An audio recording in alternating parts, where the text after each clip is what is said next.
বোরখা পরে অবৈধ সুদের কারবারি, পরে প্রতারণা করে ঘরবাড়ি দখল গৃহবধূর। ঘটনাটি মুর্শিদাবাদ জেলার সালার থানার মাধাইপুর গ্রামের।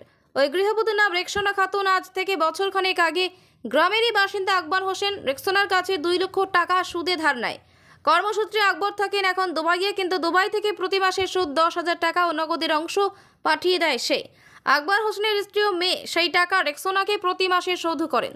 সমস্ত হিসাব ও চুক্তিপত্র গ্রামের স্থানীয় দলিল লেখক জামশেদ শেখ লিখেছিল, কিন্তু শেষ কিস্তি পরিশোধের সময় আকবরের স্ত্রীর কাছ থেকে সেই চুক্তিপত্র ছিনিয়ে নেয় রেক্সোনা। শুধু আকবর নয়, অভিযোগ গ্রামের এমন আরও 5-6টি ভিটে বাড়ি এভাবেই দখল করেছে গ্রামের গৃহবধূ রেক্সোনা। শুধু তাই নয়, রেক্সোনা তার নিজের শ্বশুরকে বাড়ি থেকে তাড়িয়ে দেয় এবং তার জমি দখল করে নেয়। বোরখাপরা গৃহবধূর এমন কর্মকাণ্ডে হতবাক গ্রামবাসীরা।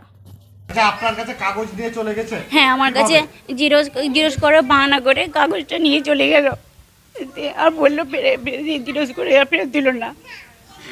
টাকাও দিয়ে দিয়েছেন, আবার বাড়ির কাগজও নিয়ে চলে গেল? হ্যাঁ, টাকা শোধ হয়ে গেছে, তো ওই জায়গা ফেরত দিচ্ছে না। আমি চাই যে আমার জায়গাটা ফেরত পাই আমি। আপনার নাম কি? আমার নাম আবিদা সুলতানা।